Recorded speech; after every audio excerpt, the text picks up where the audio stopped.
जब भी हम युद्ध के बारे में सोचते हैं तो क्या ख्याल आता है? सिर्फ तबाही, बर्बादी, है ना? मतलब सोचने में कितना अजीब और विनाशकारी लगता है ये सब। तो फिर ये सवाल मन में आना लाजमी है कि अगर लड़ाई झगड़े से दोनों तरफ का सिर्फ नुकसान ही होता है तो फिर ये तबाही का सिलसिला दुनिया में कभी रुकता क्यों नहीं? इसका जवाब शायद थोड़ा चौंकाने वाला है। वो इसलिए क्योंकि कुछ लोगों के लिए ये एक खरबों डॉलर का बिजनेस बन चुका है। जी हां, एक बिजनेस। चलिए जरा इस कहानी की जड़ तक चलते हैं। इसकी शुरुआत होती है दूसरे विश्व युद्ध के दौरान, जब अमेरिका, आप जानते हैं, इस युद्ध में शामिल होने से बच रहा था। देखिए, पर्ल हार्बर पर हमले से पहले अमेरिका कोई बड़ी मिलिट्री पावर नहीं था। सच तो ये है कि उसकी सेना पुर्तगाल जैसे छोटे देश से भी छोटी थी और वहां की कंपनियां भी युद्ध के लिए सामान बनाने से डरती थी। उन्हें लगता था कि ये तो सरासर घाटे का सौदा है। तो अमेरिकी सरकार के सामने एक बहुत बड़ी चुनौती थी।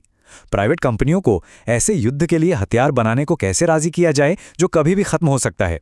जरा सोचिए, अगर युद्ध जल्दी खत्म हो गया तो कंपनियों का तो सारा पैसा डूब जाएगा, है ना? तो इस डर को दूर करने के लिए अमेरिकी सरकार एक ऐसा मास्टर स्ट्रोक लेकर आई जिसने पूरा खेल ही बदल दिया। उन्होंने कंपनियों को एक सीधी साधी डील दी। देखिए, हथियार बनाने में आपका जितना भी खर्चा आएगा वो सब हम देंगे, और तो और उसके ऊपर से एक फिक्स्ड प्रॉफिट भी हमारी तरफ से। और सुनिए, अगर कल को युद्ध रुक भी गया और कॉन्ट्रैक्ट कैंसिल हो गया तो भी आपका कोई नुकसान नहीं होगा। मतलब 0 रिस्क, 100% प्रॉफिट। और इसका नतीजा जबरदस्त, एक बहुत बड़ा इंडस्ट्रियल बदलाव आया। फोर्ड जैसी कंपनियां जो कारें बनाती थीं, अब वो B-24 बॉम्बर्स बनाने लगीं। पूरा का पूरा प्राइवेट सेक्टर अब इस वॉर मशीन का एक जरूरी हिस्सा बन गया था। लेकिन जब युद्ध खत्म हुआ तो अमेरिका के सामने एक नई और अजीब सी मुश्किल आ खड़ी हुई। उसकी पूरी की पूरी इकोनॉमी अब उसी वॉर मशीन पर निर्भर हो गई थी जिसे उसने खुद बनाया था। जरा इस आंकड़े पे गौर कीजिए। 1945 तक देश की जीडीपी का 40% हिस्सा सीधे सीधे डिफेंस की वजह से आ रहा था।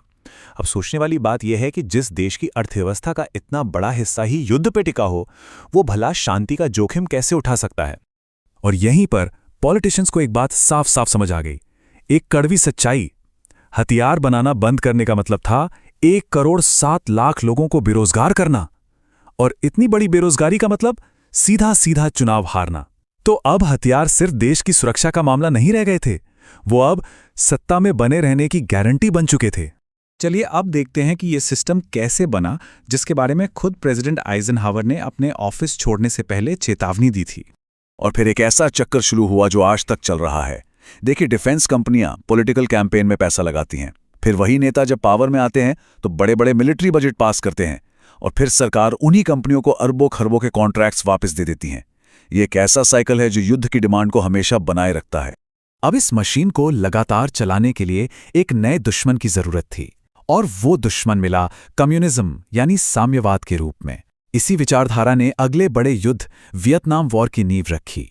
तो एक आइडियोलॉजी, एक विचारधारा के काल्पनिक डर को इस्तेमाल किया गया एक असली युद्ध छेड़ने के लिए, एक ऐसे देश के खिलाफ जिससे अमेरिका को कोई सीधा खतरा था ही नहीं।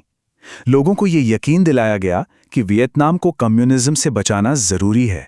और नतीजा, एक तरफ जहां लाखों लोग मारे जा रहे थे, 58,000 से ज्यादा अमेरिकी सैनिक मारे गए, वहीं दूसरी तरफ डिफेंस कॉन्ट्रैक्टर्स का मुनाफा आसमान छू रहा था।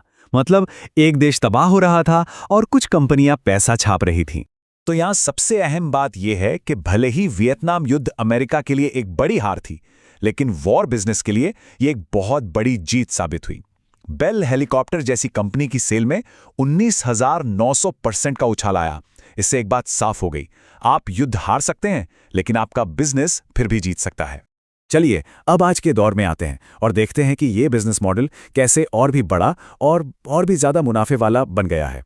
9/11 के बाद जो वॉर ऑन टेरर यानी आतंक पर युद्ध शुरू हुआ, उसने डिफेंस खर्च के लिए एक नया और कभी ना खत्म होने वाला बहाना दे दिया।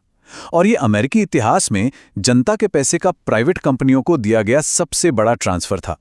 ये चार्ट सब कुछ साफ कर देता है। अगर किसी ने 2001 में $10,000 नॉर्मल स्टॉक मार्केट में लगाए होते तो 2021 तक वो करीब $61,000 बन जाते। लेकिन अगर वही पैसा टॉप डिफेंस कंपनियों के स्टॉक्स में लगाया होता तो वो लगभग $1,17,000 हो जाता, मतलब करीब करीब डबल। और ये कैसे होता है? लॉबिंग की ताकत देखिए।